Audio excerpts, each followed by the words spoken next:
Okay. Are we ready? Okay. The mic is right. Rock. Steady. Rock. Steady. What it is, what it is. All right, we back on it on Instagram. We back on YouTube. We tall in the saddle right now. Everything is all right. We good. Everything good. Yes, y'all. Sorry about all of the hiccups and stumbles and falls, but it'd be like that sometimes. All right. So today on the Urban Therapy with Son Show, we're talking about marriage counseling. What do you do? What do you do? Have you done it? Would you do it? Marriage counseling. It's one of those things that a lot of couples go through, but a lot of couples do not go to. There may be times in your relationship or in your marriage where counseling would really be beneficial for you.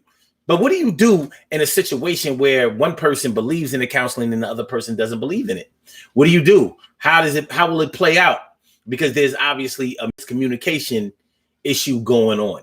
And when you are in miscommunication with somebody that you love or somebody that you're kind of on the fence with, but you're trying to get an understanding with and maybe start to like more or maybe start to love more, then you may find that it's necessary to employ techniques that you may not have employed before so that you can make something out of the nothing that you feel like you're going through. Do you understand what I'm saying? Actual facts, baby. So this is what I'm going to need y'all to do today, if you will, if you please. I said, if you please. This is what it is. If you have ever been to marriage counseling or couples counseling, I need y'all to holler at the God. Word up. Let me see. Holler at me because, it's one of those things where say yeah, where some people are actually ashamed to say that they've been to marriage counseling. I don't know. I don't know how that became subtracted from being a badge of honor or why some people look at it as some type of knock on your ability to be able, a knock on your personality, a knock on your sense of control. And I think that has a lot to do with it. If a lot of people feel like if they have to go to marriage counseling, it's because they don't have control of their woman or they don't have control of their man or they don't have control of their situation as far as marriage is concerned or as far as love is concerned. Well, one thing about human nature and one thing about being in a couple situation is that you'll find out that no matter how much control you think you have, you're never as in control as you may want to be or think that you are in. It doesn't work that way. It just doesn't. Human beings have autonomy. We have freedom of will. We were put in this world and put on this earth to roam freely, do as we choose. Sure, we have laws and legislations and rules and regulations that will stop us from hurting each other, harming each other, or causing chaos and corruption. But we find many ways to get around that because we are free. So the same way as we may impose restrictions on people that we love, people that we care about for their own protection many times, you know what I'm saying? When you were a child, more than likely you had to follow the rules that were set by your parents in order for you to stay there and make sure that your butt wasn't constantly on warm. You know what I'm saying? Not saying that all people, especially all black people, handle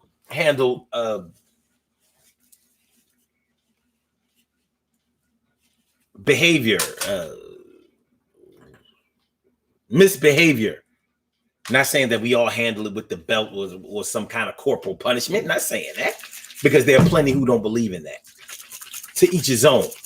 Bottom line is, if we didn't follow rules at home, there were consequences. Whether you were put on punishment, or whether you got that ass warmed up, or whether you got both, there were consequences. We had to follow rules, but the rules that we followed, we got around them. And so to think that, for you to know that when your parents implemented rules while you were living under their care, under their guidance, and under their roof, what makes you think that somebody that you met later on in your life, after you were grown or whatever, is going to be able to successfully tell you everything to do and that you're going to follow it? More than likely, it's not going to go that way.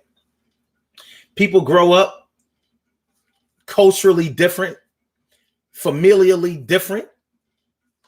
They have different goals. They have different standards. They have different set of values. They have different ways of seeing things, looking at things, viewing things.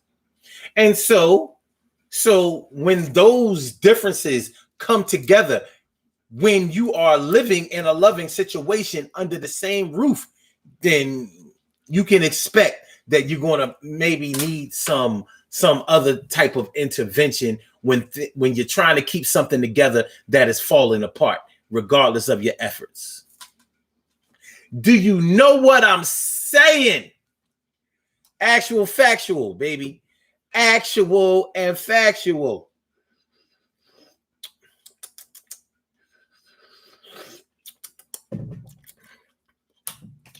So marriage counseling. Have you ever attended marriage counseling? Have you ever suggested marriage counseling to your spouse or to your man or woman? Was it successful? Did they go? Did they refuse to go? Not everybody is open to that. Many Black people feel like therapy in any way is unnecessary or soft, or like we are as a people exempt from going to therapy. I don't know where we got that shit. As crazy as a lot of us are, and under the conditions that we have been forced to be under, I don't see why we would reject marriage counseling, just keeping it a buck. But here we are, and here we stand, and here we go, and so check it out, y'all. So we're talking about marriage counseling today on the Urban Therapy with Sun show. Where are you with marriage counseling? Do you believe in it? Is it something that you wanted to do when you were younger, or when you were earlier in your marriage and never did? But maybe you think that after considering how things went, maybe you consider like, dang, maybe if we had gone, maybe if we had done that, maybe things would have turned out a little different. Maybe we could have made it. Maybe she sews. Maybe he works. Maybe he drinks a lot and acts like a jerk. Maybe she sings. Maybe he... No, my bad. Their one mistake was giving up me. So as we take these days... All right. Yo, shout out to Annie. Cash to Annie. Yeah, me. Shout out. Yeah, me. Cash to Annie, baby. We get it down like that. So we talking about marriage counseling. Marriage counseling. Have you been? Just Brandy all day. What's going on, man? It's good to see me some you. How you feeling there? And T. Carey Wright says, funny thing is, the sound came on after the broadcast replayed. Damn you. Are you serious? Carol Chamberlain says, good morning. What happened? Anywho, I'm here now, I guess. Yes, you are. And it's good to see me some you. You are a sight for sore eyes. If I could hear you, you would be a sound for sore ears. But yeah, marriage counseling. That's what we're talking about today, y'all. Marriage counseling. Have you ever been to it? Have you ever been through it? Would you be open to it? Maybe so, maybe not. Maybe more women believe in marriage counseling than men. A lot of men I know, well, no, I'm not even going to say that. I'm going to say a lot of people who are married who probably would benefit from marriage counseling. A lot of times people aren't open to it because they know that they're wrong. And they think that if they go to marriage counseling, all of their wrongs are going to come out. It's not necessarily true.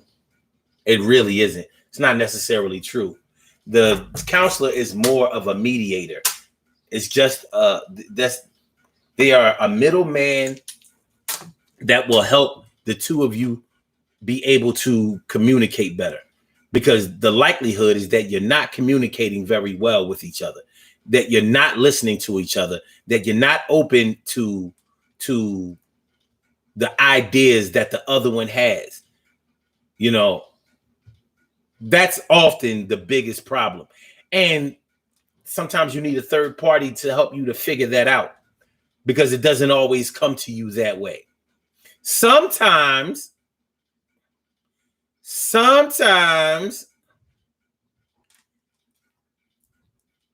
you know, you're not speaking the same type of relationship language, the same type of love language, the same type of cultural language, the same type of marriage language. Sometimes the lines are getting crossed. So when you go to counseling, the person who may think that all of my secrets are going to come out doesn't always work that way. A lot of times the counselor would just listen to what brought y'all there. And in the beginning, until they know everything that's going on, because you can't tell them everything that's going on in an hour session. And the sessions are always 1 hour. They milk it out 1 hour this week, 1 hour the next week, and you keep going until you feel like things are where they're supposed to be. Whether they work out for you or whether it becomes apparent or abundantly clear that it's time for y'all to make this double a single. Make this double a single. 2 singles. So yeah, you may be the biggest cheater, the biggest liar, the biggest manipulator.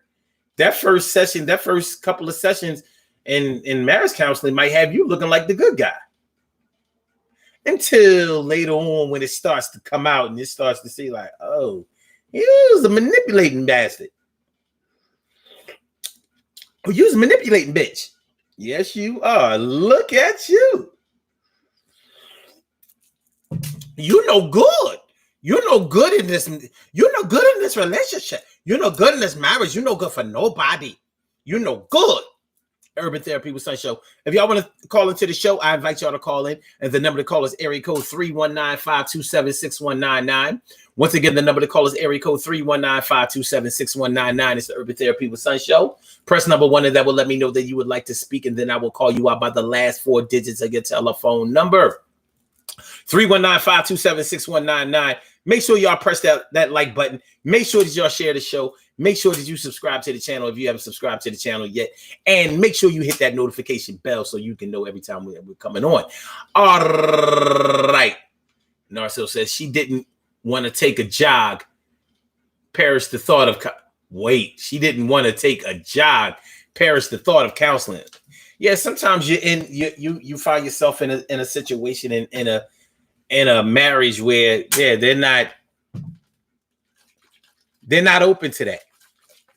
Maybe in their lives, in their families, the way they grew up, they may think that going to a shrink means that you're crazy, or that you're wrong, or that you're stupid, or that you're inadequate, or that you are unprepared or ill-equipped to be able to take care of your own problems. Well, I don't know anybody in this world that is sure of their thoughts every waking moment. I don't know of anybody who hasn't been unsure of themselves or question their own motives or their own judgment. I don't know of anybody that always made the right decision or the decision that they felt like they could stand by every time they had to make a decision in their lives. I don't know anybody like that. So if you are that type of person, more than likely you probably need to go to counseling because you are misguided. I don't know anybody that hasn't found themselves in some situation in life where they've been like, I am fucked up right now. This is bad. This is bad. I don't know anybody that never felt like they were slipping into darkness. I don't know anybody that never felt those feelings of anxiety, those feelings of inadequacy, those feelings of nobody loves me, those feelings of I don't matter around here, those feelings of I'm doing everything for everybody and nobody is doing anything for me because nobody cares. I don't know anybody that has never felt that way. Ever. You know what I'm saying? By anybody. So counseling is one of those things that can help you with that if they linger on too long. Like if you don't get some type of reinforcement, some type of validation from someone that says, no, you're not the only one that has ever been through this, and you're not the only one that's going to go through it, and I'm not going to let you go through it by yourself. I got you. I'm going to hold it down, even if all we're going to do is talk. And that's all counseling does. It gets you to talk. It gets you to start spilling some beans that you've been trying to keep down, you know? What's going on? Rita Reds, Rita. What's going on, Rita? Good to see me some you. Emily Dunlap in the house. I said Emily. Let me see here. TK Wright says keywords loving situation. I've suggested counseling and was denied repeatedly. Then once we were divorcing, he tried to use that as a dangling carrot. When better late than never fails. When better late than never don't go down right. Carol Chamberlain says, hey Omar, I can't get the show on my phone. It has no sound. Listen, I can see the little sound meter on, down at the bottom of my page. We is broadcasting live. And it let me know the mic sound right, check 1. The mic sound right, check 2. The mic sound right, check 3.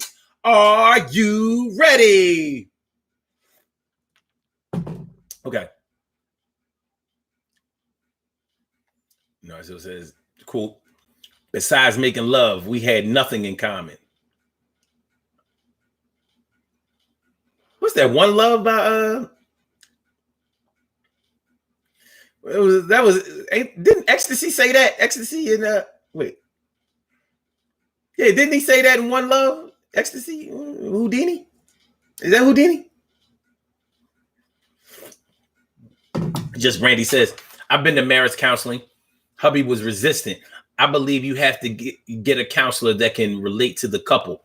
We had an elderly Caucasian gentleman, and he was out of touch with modern times. Modern times. Interesting. Do your research when choosing and seeking referrals. That's good advice.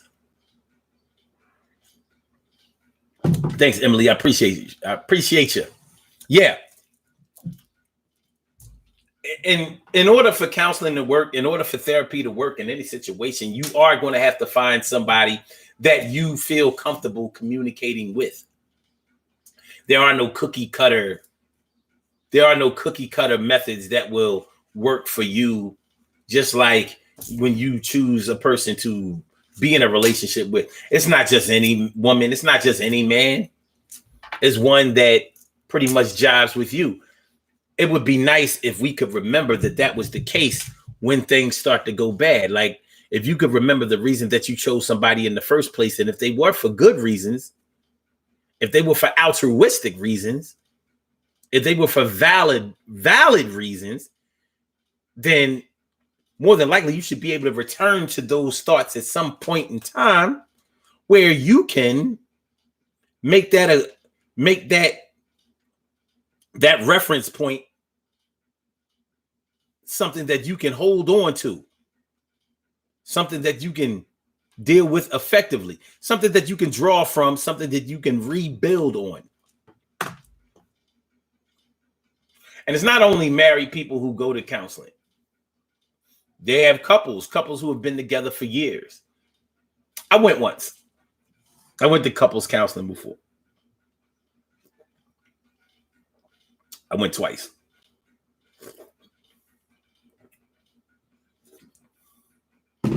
I went to couples counseling with my girl. We was together, 7 years. And we went to couples counseling because it was getting bad.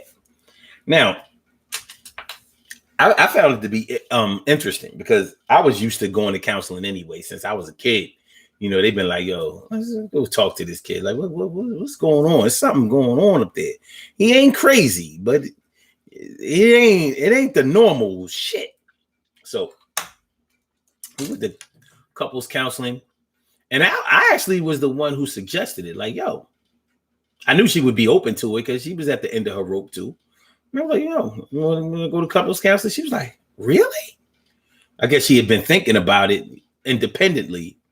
I was like, yeah, I'll do it. Like, let's find some, we'll call the joint, blah, blah, blah, blah, blah, and see what we can find because neither one of us had insurance at the time. So, and she worked as an independent contractor, and so did I at the time. So we found this place out in northeast Philly, and it was a little Asian chick, little Chinese chick. And I remember thinking to myself, like, sort of like what Brandy saying, like, I don't know where this chick gonna go with it, but she was actually okay. She wasn't bad. She wasn't bad. Now, mind you, I'm 33. I'm 33 at the time, about to turn 34. So, I'm looking at this shit like, and I ain't gonna lie, I was already ready to jet. I was ready to be up out of there. I was like, if this don't work, then it's a wrap. Even though most of the shit was my fault. You know what I mean? I was bad. I was bad. I was bad and good at the same time. But I was bad. I was bad. I was a bad boyfriend. But anyway.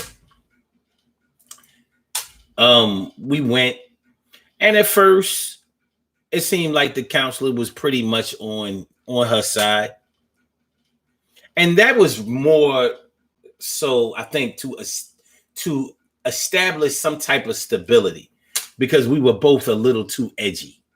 We were uncomfortable with what was going on with us. So, when we let the dust settle, and I got over myself, like, she just gonna do whatever. She just gonna be on my girl's side, blah, blah, blah, blah, blah. After I got over myself, I was like, okay. And the session started going okay. But what happened in the sessions was that she was having difficulty opening up. Real shit. She was saying some things that were placing blame, but she wasn't really telling what was on her mind outside of that, independent of that. She wasn't really talking about how she got to where she is with me and with us and where she is in life emotionally. She was holding back a lot, and I could see it. And I'm thinking to myself, like, listen, we wasting money here. We going to session after session after session. But if you don't really open up, we're not going to get anywhere. And I'm not going to keep spending my money just to spin my wheels. So I said this. I said, listen, what we're going to do is, I'm not going to come to these sessions no more, but I want you to still go, even if I have to pay for it. So I want you to go, because I knew that me being there was stopping her from expressing herself. She ain't want to deal with what I was going to say, or what she thought I was going to say when we got home, that type of shit. She ain't want to, so I was too much of an intimidation, and I could see that. And so I was like, well, no, you keep going. because I figured what would happen was she would go ahead and tell the therapist what she needed to tell her without me hearing. And then when I could come back into the sessions, and then we could work it out. But it never happened. I wound up never going back. She kept going, and she said that it was helpful for her. So she, was able to do what she needed to do. And regardless, I wanted her to be all right anyway. I figured I was going to be all right, but I wanted her to be all right. We didn't have the same type of understanding. So yeah, that was interesting. And I was thinking, like, this was couples counseling. Imagine if it was marriage counseling, where the option to just be like, all right, well, I quit you, is not there just like that.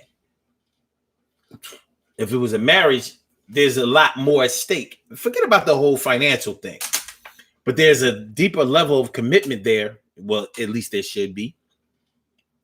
There should be an understanding of a deeper level of commitment in a marriage versus a regular relationship, or a relationship leading up to marriage. And there can also be family factors that go into it. So you have children, you have property and assets that need to be split up. And so just walking away isn't as simple as it may seem. It may be extremely difficult for the both of you. But I was pretty open with people about me going to couples counseling, especially since I was doing comedy heavy at the time. So, that shit was all in my jokes. Like, yeah, listen, don't go to couples counseling if you've ever done anything that you thought you got away with, but that somebody saw, but you thought that they wasn't going to tell. Especially if that person is in the same counseling room with you. Yeah, I was killing it.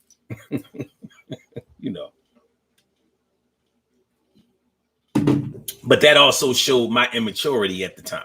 I'm like to me, it wasn't a big joke, but it was like, it wasn't something that I took so seriously to the point where I couldn't make something out of it for a few laughs. So, sucré je toi. What's going on, my? Good to see me, some of you. Thanks for coming on by. Thanks for coming on through. So yeah, so in a marriage, you go to marriage counseling. You may have to drag a person there. You may have to manipulate them to go there. You may have to convince them, ask them several times, multiple times. You may be going through. You may need therapy just for the effort that you had to put in to get somebody to go to therapy with you. All for them to come in there and be like, "All right, you a psychic? Go ahead and tell me what I'm thinking." Like, no, they're not a psychic, they're a psychologist. Whatever, same shit. You know so much. You went to school for this shit, right? All right, well, go ahead. You tell me what's wrong with me, since so much is wrong with me. Yeah, go ahead. Tell me all the things I done wrong and how I'm so bad and I can't be fixed. Go ahead. And people actually come into therapy like that. Arms crossed, body language wise. When somebody has their arms crossed, they're basically telling you, you can't come in here. This is my space. I'm guarded. I don't give a fuck about nothing in front of me, on the sides of me, or in back of me. This is me right here. And these arms being crossed are protecting me. People have gone into therapy that way, trying to intimidate the therapist, trying to intimidate their spouse or their man or their woman or whatever. And it is intimidating, and it's not fair. And it puts everybody on edge, and it just puts you in a money wasteful situation and in an emotionally taxing situation. Now you could have grown up in a family or in a culture, in a neighborhood, or around people, however it goes, the environmental factors that have influenced you in your life. You could have grown up around people who just did not display the way that they feel. There are plenty of people, and I mean a lot of people, who are unable to verbalize that they love somebody, or that they miss somebody, or that they need somebody, or that they enjoy somebody. There are plenty of people out there who live their entire lives guarding themselves or just waiting for the other shoe to drop because they think that nobody really cares about them. And they think that as soon as they get comfortable with somebody, somebody's going to basically snatch the spoon or fork out of their mouths. That spoon or fork of comfortability, of security. And that's a tough thing to deal with. Now imagine two people being in a marriage or relationship that feel that way. And yes, it has happened, where two people are ashamed to express themselves to each other. Total miscommunication. All of their communication is physical. You know, like, yeah, we fuck and all that kind of stuff, and things are good. Or we express our anger. We express that emotion. We'll express our emotion, our anger emotion with each other freely and expressively. But when it comes to dealing with our history, dealing with our sadness, dealing with our failures, dealing with our anxieties, dealing with our fears, dealing with all of those things. I'm not talking about the fears that come out regardless of whether we try to guard them or not. You know, I ain't talking about like fear of mice or bugs or, you know, birds or whatever, you know, heights, speed. Those things come out, but I'm talking about the real fears. Your fear of going on, your fear of failing in life, your fear of trying too hard, your fear of being rejected, your fear of being abandoned. Things that have actually happened to you, but that you fear the most, and that you feel like you have to protect yourself against people knowing that you fear those things, because you have a great big fear of people feeling like you're weak, and you have a fear of weakness.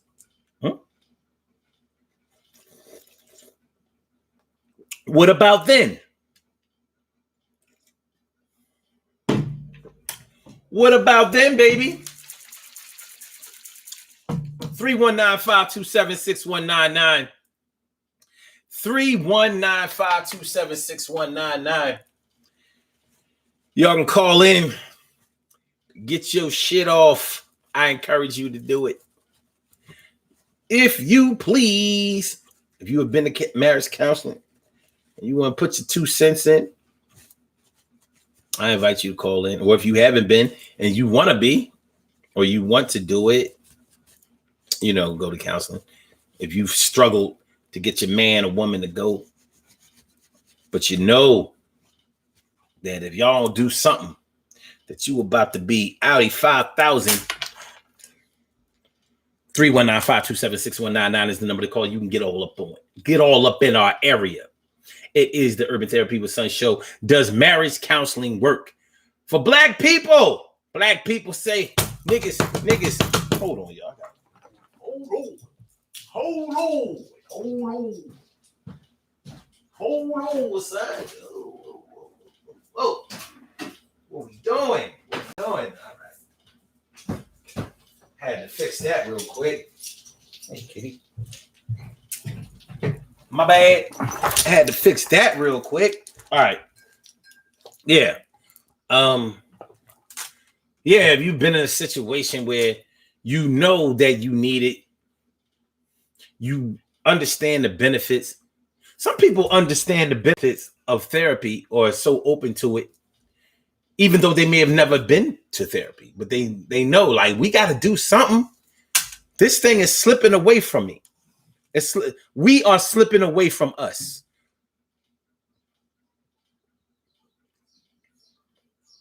Sometimes you want that old thing back, but that old thing may be not so good. You know, all couples don't start off on the right foot. Some people find themselves getting into a relationship where things were bad from day one, straight out the gate. Dysfunctional, toxic, dangerous, downright, straight out dangerous.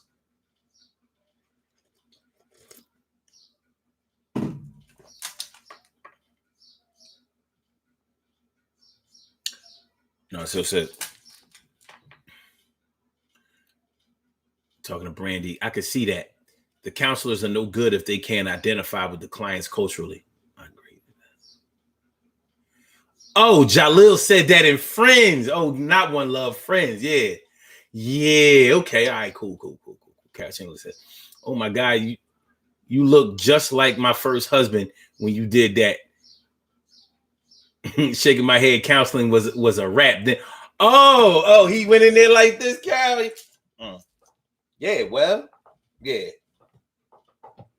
You a psychologist, right? All right. Tell me what's wrong with me. Tell me all the things that's wrong with me. Yeah, big bad me. Tell me what's wrong with me. And then tell me how you gonna fix me. Since I'm so fucking broke. Everybody in here is all right except me, right? All right. Well, go ahead. Go ahead. I'm ready. You on the clock, though. We got an hour. I hope you use it to your advantage. No. I don't see why you asking me all these questions. You got all the answers. You. Maybe I should ask you some questions. All right, here's my first question. What's wrong with me? Maybe you can tell me what's wrong with you. Huh? Motherfuckers. Huh. Is that it, Cal? Is that it, Cal? Was that it, Cal? Was that it? Look, I know how niggas can get. I do. I know how niggas can get. Like, when certain things aren't their idea or in their realm of understanding, yeah, they can woo. It can get ugly. It can get real ugly, you know what I'm saying?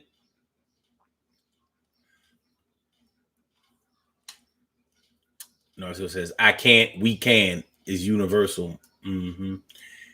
And Carol says, yep, it was all my fault. Yeah, I mean, one thing that I've had to learn and accept against my will over the years is that you can't make somebody understand until they're ready to understand. Like, communication doesn't mean that you explained it clearly. They get it when the communication fits their it has to attach to the way that they process information. So although the way you explained it may be understood by a 5-year-old, it doesn't mean that it's going to hit them. You know, for example, y'all know I like to use a lot of examples like metaphors and comparisons. You know, that's like saying this to a, that's, you know, I do that a lot. And I've learned over the years that a lot of people don't understand when you talk like that. And I'm thinking, like, what do you mean? Because they'll be like, well, what does this have to do with that? And I'm like, I just told you what it has to do. And they like,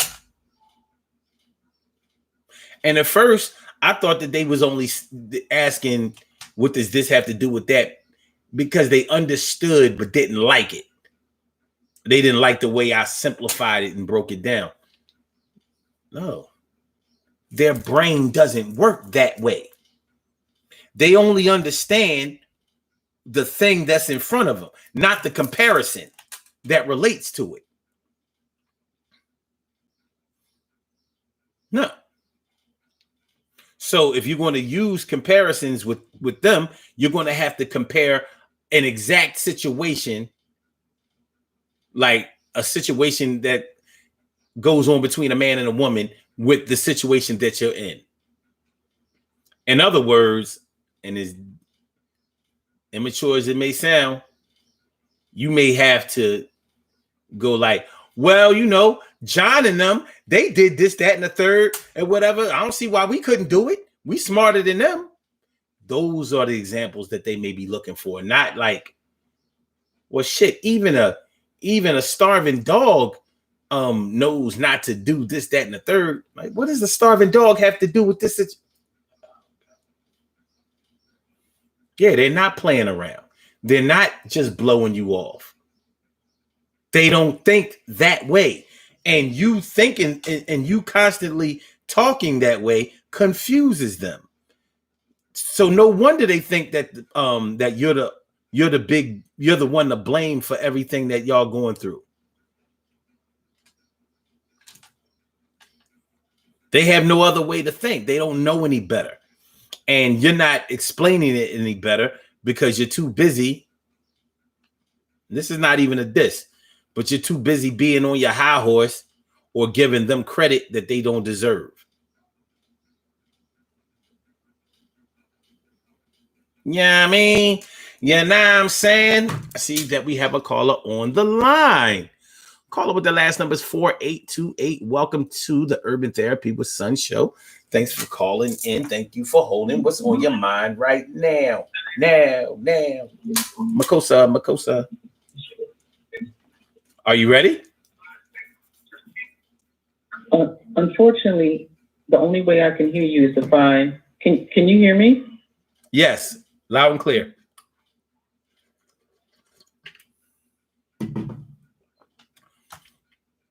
Yeah, okay, the only way that I can hear you is if I play you on a different device.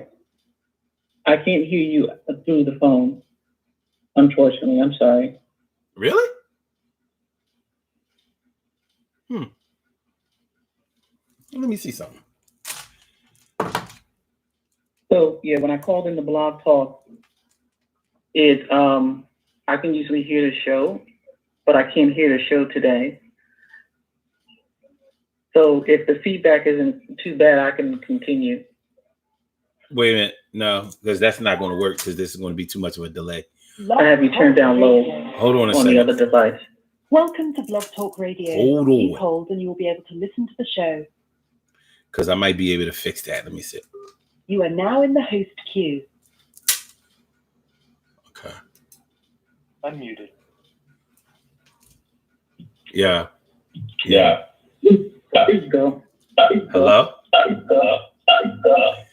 Yeah, I don't know. Maybe it's your phone. Because as you can see, I can hear myself on the phone. So I don't know. But yeah, it's too much of a delay for us. I heard you for a second. What'd you do? Called into the show. Oh, you know what I didn't do? See if I can hear you. Wait, let me see. All right, I'll hang up and try to call back in. Wait a minute, before you do, hold on a second. Because I didn't check something. Wait a minute. Blog Talk Radio. Hold on. Welcome to Blog Talk Radio. Please hold and you will be able to listen to the show. You are now in the host queue. All right, let me see. Let me cue myself in. Unmuted. Okay. Okay.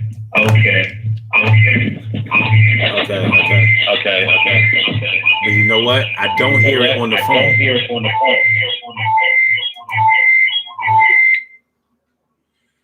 I don't hear myself on the mic. And I think I know why. Y'all hold on tight. Hold on. Just hold on a second. Hold on. Oh, no. I'm tripping.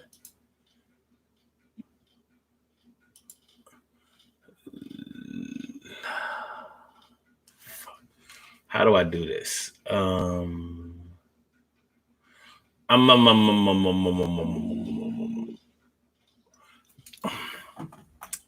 Because I'm calling in on the dashboard. It's not going to let me.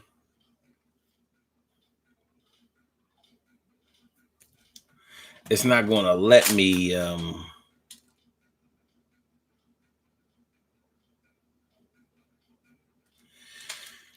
It's not going to let me hang up without ending the show. So now on the YouTube side, we had a mix up with the mic issue. I think I know what the problem is. I think I know what the problem is. I'm pretty sure. All right. Yeah, it is too much of a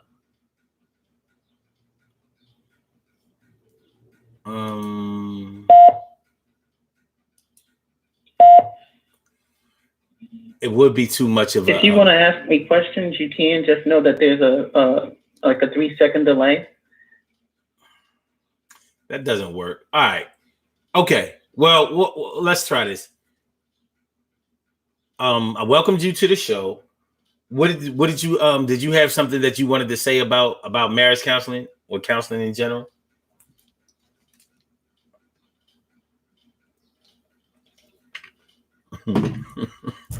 Yes, well, I do believe that it can work. You're not always going to have two willing participants. Especially, the fact that you're going to marriage counseling at all means that there's hurt and pain and emotions there. So both participants may not necessarily be ready for that step. But if there's love there and at least even just a little bit of open-mindedness, then it most certainly can work.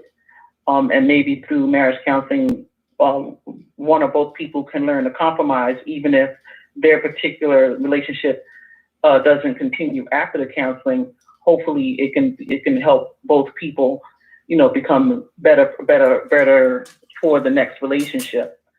I've never gone to marriage counseling, but I wouldn't have been opposed to it. I wasn't opposed to it. Okay, so you wanted to go to marriage counseling before, but you never made it. Have you ever been to marriage counseling with someone besides your spouse or whatever?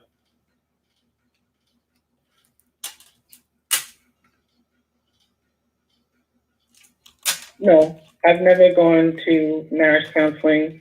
My spouse said that he didn't need somebody else telling him what to do or how to think, and that most marriage counselors always side with women, so there was no point in it.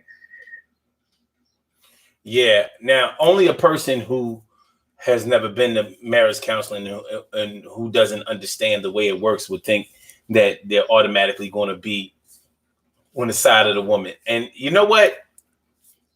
Without knowing about your personal situation, speaking from a male's perspective, hearing him say something like that, and I don't know if you're quoting him or whatever the case may be, but what it sounds like, well, let me ask you this. Did your ex-husband ever have to pay child support?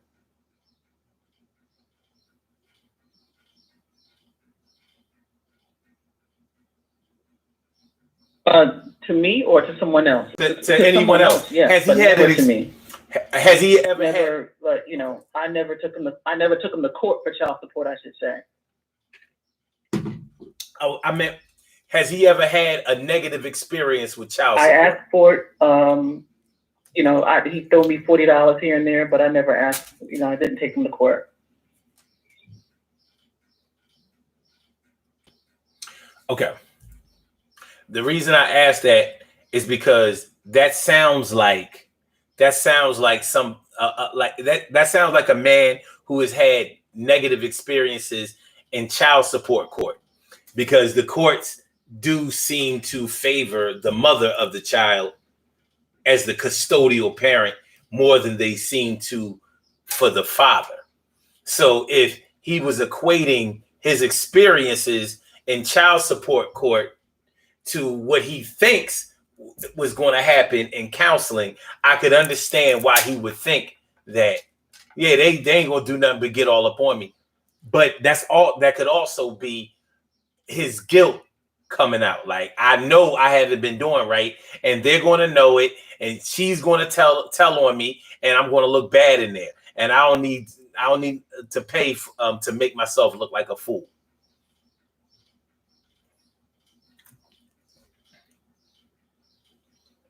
The truth is that in the state of Pennsylvania, they do favor the women, not just child support court, but in custody court as well.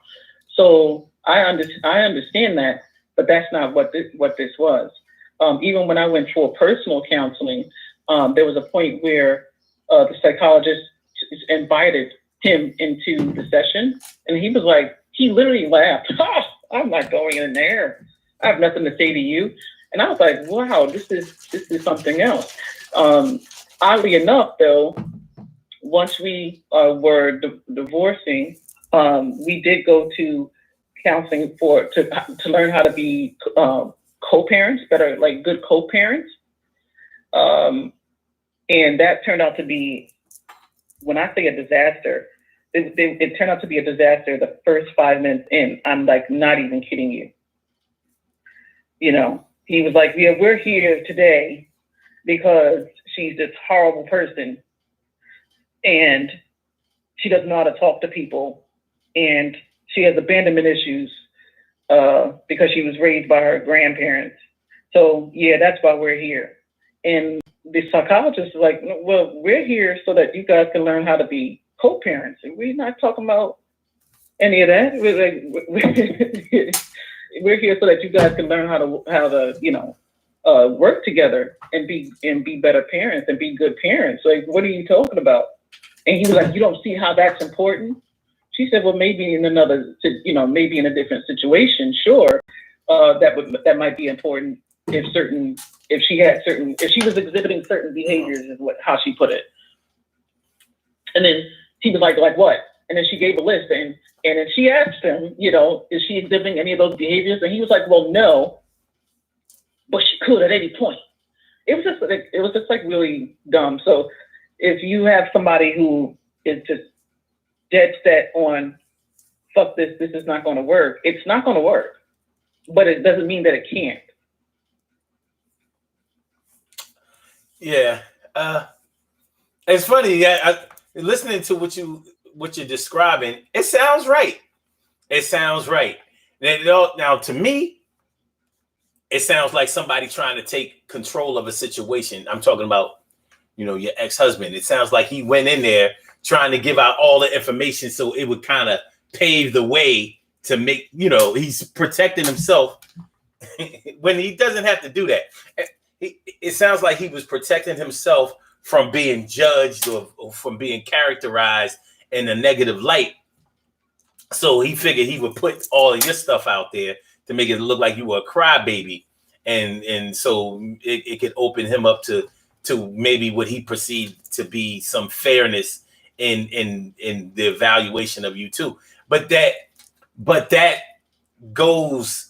That's like par for the course when somebody doesn't understand counseling, doesn't understand the purpose of it, doesn't understand how it can help, doesn't understand that it's not about you did everything wrong. It is just like what you were saying that the counselor said to you. It's helping y'all to learn how to co-parent better. And you know, honestly, what a lot of people may not know in marriage counseling is they try to get the two of you to be together on your own terms. They're not trying to get you to, you know, be the Brady Bunch or whatever. Like if it's a situation where you're comfortable with infidelity, they'll recommend that shit. Like, oh, well, okay. So the real problem here is the secret part of the infidelity. It's not that you mind them cheating. You mind him not inviting you to get in. You're ready to jump in like double dutch, you know, that kind of shit. And that's an extreme example, but really, they try to tailor it so the two of you can be in better communication with each other, and so that you can be together more harmoniously. It's not about It's not about showing you what a healthy relationship is over here, and this is what you should be getting, and your man should not be doing this to you. If you all right with him beating your head in, all right, we gonna show y'all like this is unorthodox, and you probably should get some separate counseling about, you know, your masochistic ways, and definitely stock up on some gauze and some triple antibiotic ointment, and maybe some a cast, and you know, like shit. But you say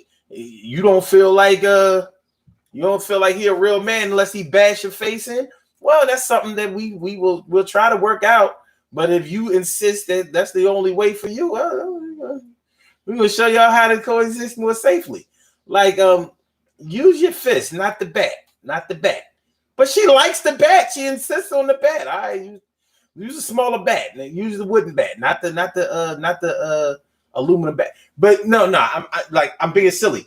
But honestly, you know, the fears that especially black men have of counseling is they think that their fears of always being demonized are going to come back to plague them in a situation that they're actually paying for. Meanwhile, they would rather forego that and go back to their miserable existence in their marriage because they figure that that's something that everybody has to go through. So it's not exclusive to them. Our misery is not personal. It's not exclusive, but our success or our efforts to succeed in certain areas of emotion, well, that kind of makes us an outcast.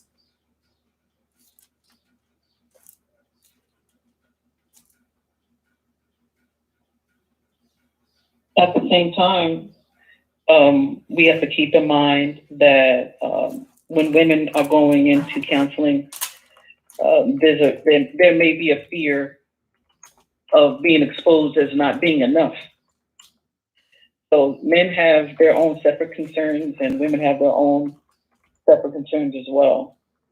There are plenty of men that have been the person who said, "Hey, why don't we go to counseling?" It's not always just women. I mean, I know men who have said it, and women, you know, their women did not. They said, "No, I'm not going because, you know, I don't need somebody." Basically, the same thing that men have said, but for a different set of reasons. Mm-hmm. The illest part about that, in my opinion, is that so many men, black men, are open to counseling and therapy after they've been incarcerated.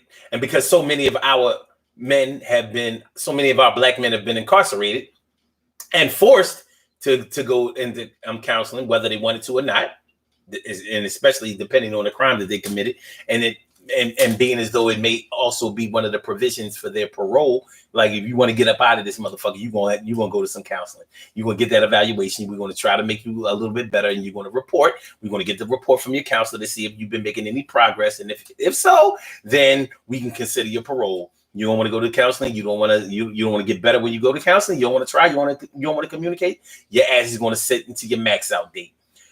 The benefits of that is that you may actually get something out of it that you never thought that you would get or be open to.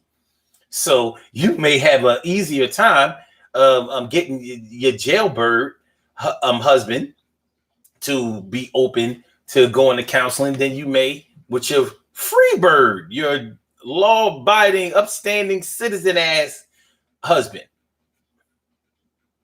What about that?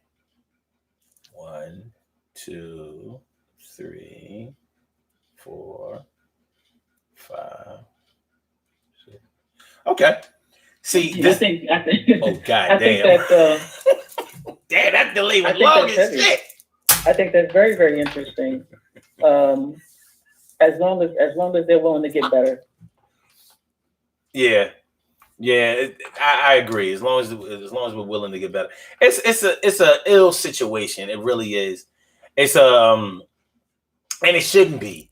It shouldn't be, because if you loved each other, if you believed in each other enough to enter into a marriage, you would think that you would be open to employing techniques that would help you to stay together. But the way that people think that you should stay together, or that they should stay together, it may be different. It may be different from anything that may have been in your topics of discussion or whatever. But the two of you probably agree that y'all have to do something, because the place that you're in is just not going to cut it. It's just not a good look. It's tough. And being in a relationship, as most people know, is a tough situation to be in.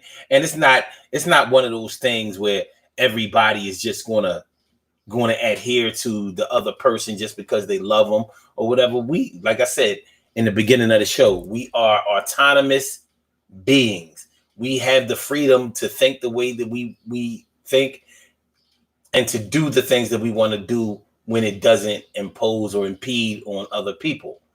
But that means different things to different people. Rare, different, you know what I'm saying? So no, that's just part of it. But, getting together is one thing. Staying together is a whole different thing.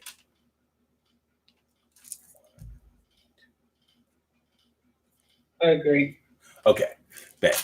Yeah, this delay is on this. Woo! This delay, that shit is on some other shit. So as we get close to winding down, I'm going to tell you like this. Personally, I think that counseling is a great thing.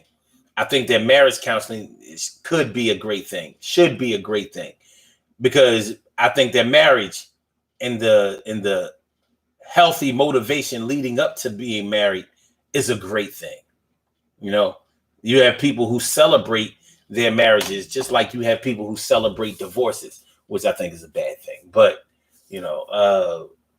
when two people care about each other, if 90 seconds, if they can communicate with each other good enough to take the next step into what marriage offers, then you would think, well, I would hope that they would have enough in the tank to be able to take it to the next level and shore up things between the two people, because there's a lot at stake. You have children, you have blended families, you have in-laws, you have the example.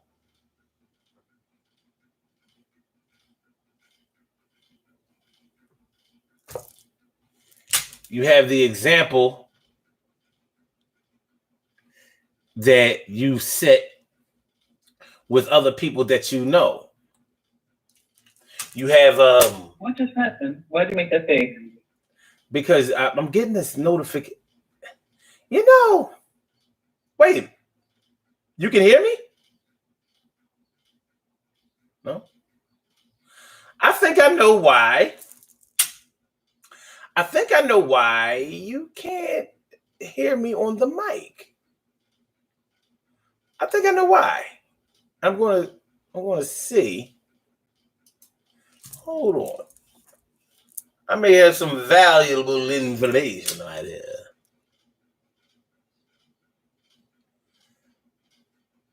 No, I have nothing. Nothing at all. I was getting these weird notifications on Blog Talk, and it made it sound like I was doing two shows at once, but I'm not. But I think that because I changed the title, I don't know. It's something going on. But nonetheless, getting back to what we were talking about, counseling can be a great thing. It can be a great thing, and families can be a great thing. And like I said, when you are in a marriage, other people are affected by your marriage other than just you and your spouse and your children. You know, like I said, you have in-laws. You also have your friends, you know, who may be looking to get married or who already are, and they're pulling for you.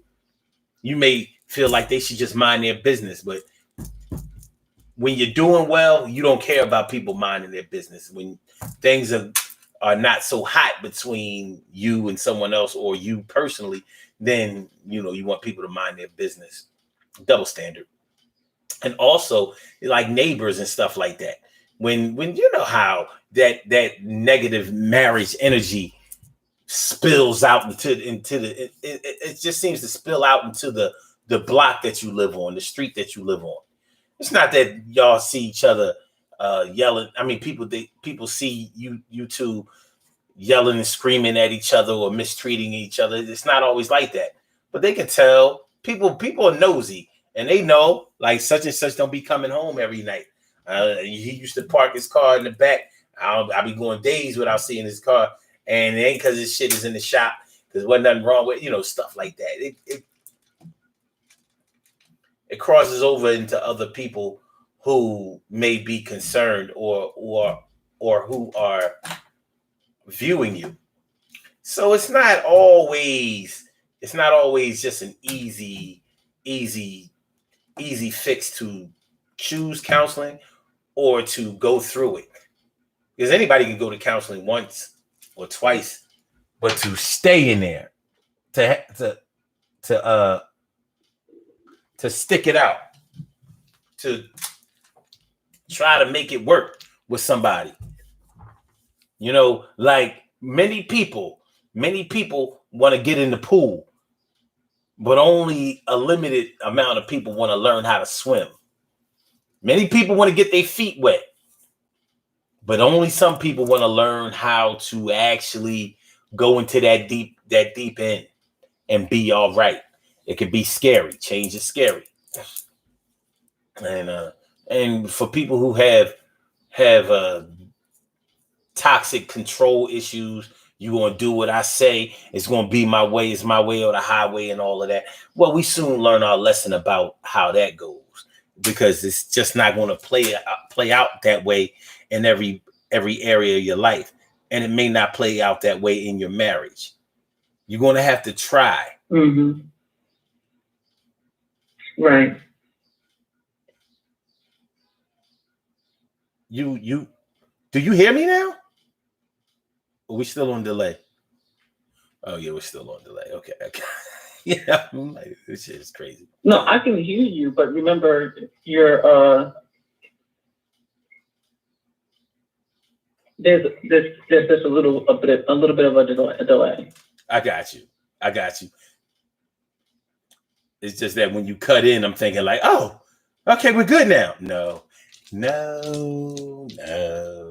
all right though. It's all right.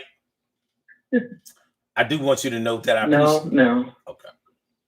I do want you to know that I appreciate you calling in and giving your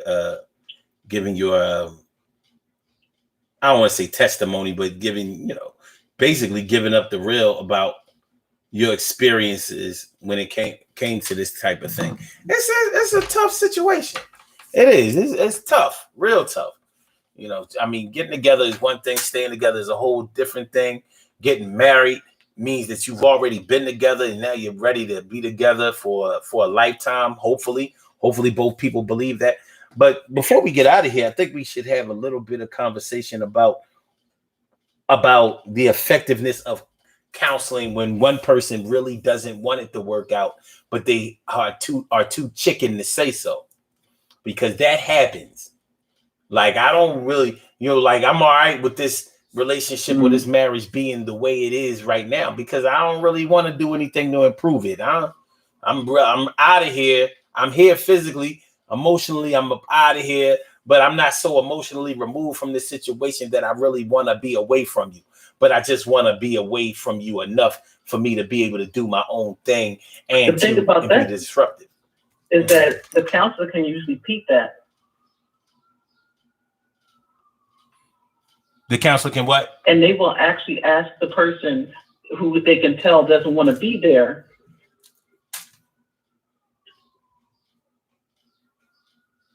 hey, is this something that you want to move forward with? Okay. Yeah. But are people always honest about that? They might be on that passive aggressive shit. Like, yeah, I really want this to work. And I'm doing this for us. When they know damn well in their heart, they're like, I don't like the kind of shoes she be wearing. Well, I mean, yeah, shoes though. The counselor will be able to pick up on it, and they will ask, leading questions to expose the fact that they can tell that the person doesn't want to be there. Yeah. Yeah. And through their training, I can understand, or I can see how they would be able to identify that.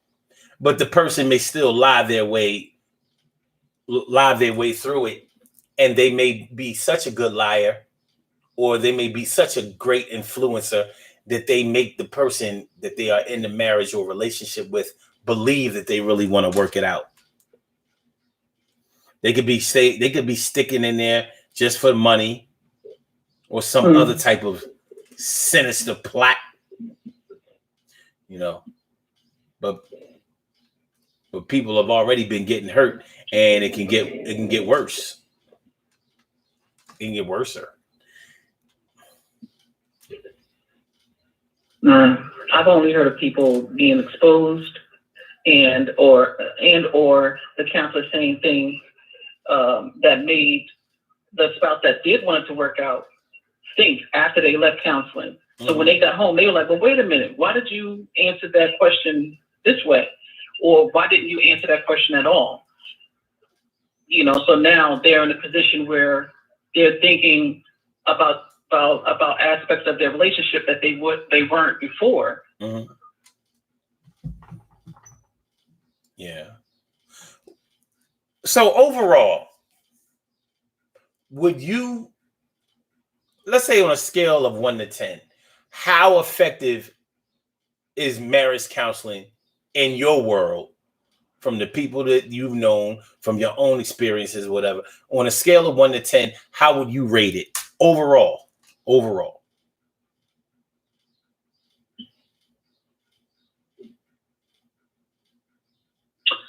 Okay, the pause was not the delay. The pause was me thinking. And I would say 8, even if the relationship does not survive the counseling. Or from the people that I know, the marriage counseling allowed everyone to learn more about themselves, so that when they did get into another relationship, they did a better job at it. So I would say that it's very successful. Okay. Cool. So 8 is a pretty high number. I'm surprised. I think if I ask myself the same question, I would probably say about 6. And that's only because of the people I know who have tried it. It didn't always work out so hot.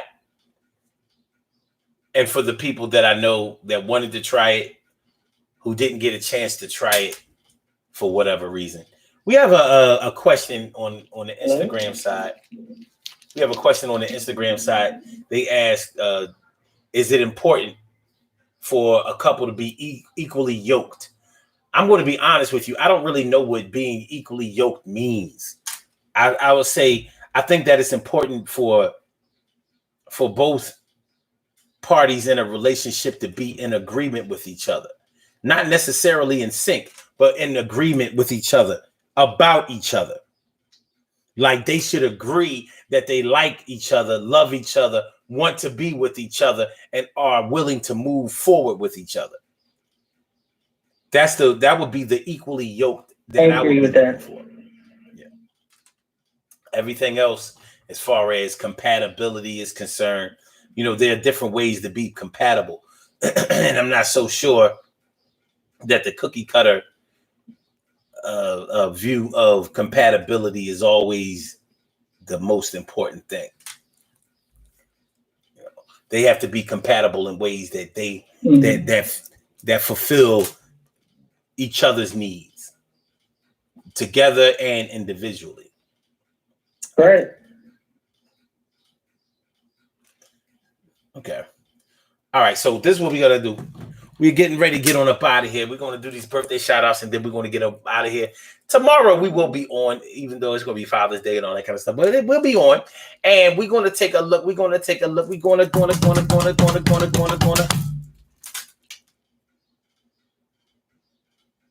I'm saying that like I knew tomorrow's topic. All I'm saying is that we will be back tomorrow at 11 o'clock, and we're gonna I do kind of know the topic, but you know I'm gonna wait. I'm gonna sit on it for a minute. But we're gonna make sure that we take care of this little mic situation. So you know there were unexplained technical difficulties today, but I want to thank you for calling in and making it through with me. Appreciate it mucho. So we're gonna be all right. We live to fight another day. Thank you for having me. Great compliment. All right. Thank you. You take care. All right. Okay. And with that being said, we have some birthday shout outs to do. Some people were born on this glorious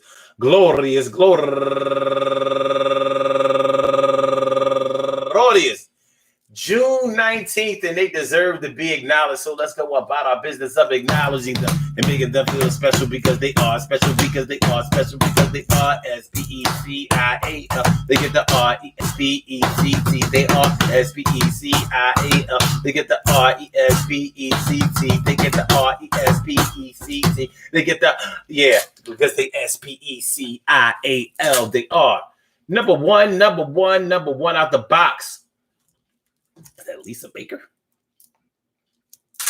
Lena Baker, happy birthday to you. And Ani Lockwood, happy birthday to you. And Will Kine turning 52 years old today. Happy birthday to you. And Tavia Davis, happy birthday. And Monique Woods, happy birthday to you. And my girl, Shun Robinson, happy birthday to you. And Mercia Childress, turning 50 years old today. She's a 71 baby. And yo, that's okay. And Juliette Anel, happy birthday to you. And Delandi Vasquez, turning 40 years old to bow, and drink the 40 down now. And Shanita Young, turning 41 years old today. And my girl, Davita G, a.k.a. Davita Price, turning 55 years old today. I want to say happy birthday to all of you and anyone else out there who shares this birthday on this glorious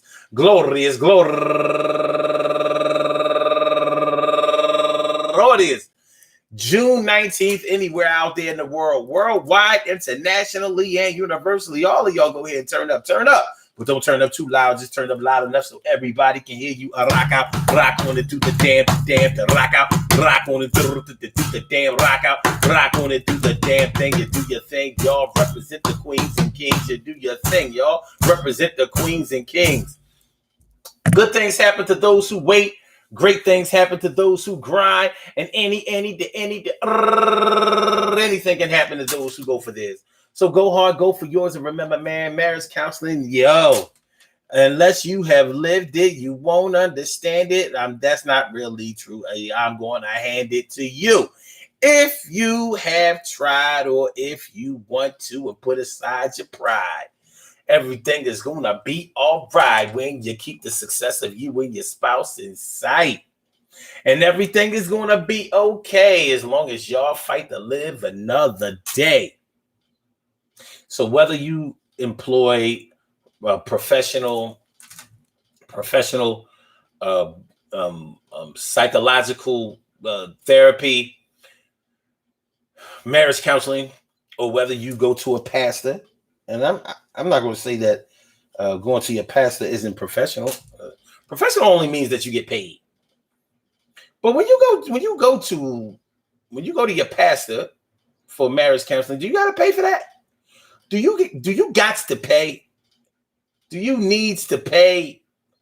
Well, however it goes, I'll say this. Talk to somebody, relate to somebody. Talk to and relate to somebody who will allow you to be able to talk and relate to the person that you love. Don't let nobody get in the way of that. Let it go, baby. Let it show, baby. Let the feelings get all in you and let it flow, baby. Peace to all my day ones, my everydays, and my brand news. I love y'all to death, resuscitate you, and love you right back to life. And that's right. Happy Juneteenth. Without a doubt, my brother from another mother, Norris Hill. This is the real Juneteenth, too. Not just a holiday. This is the real Juneteenth. So it should be a goodie. And I hope that y'all are safe out there. Remember, you know, although many places have lifted pandemic COVID guidelines, it doesn't mean that you should not be guarded about your own health.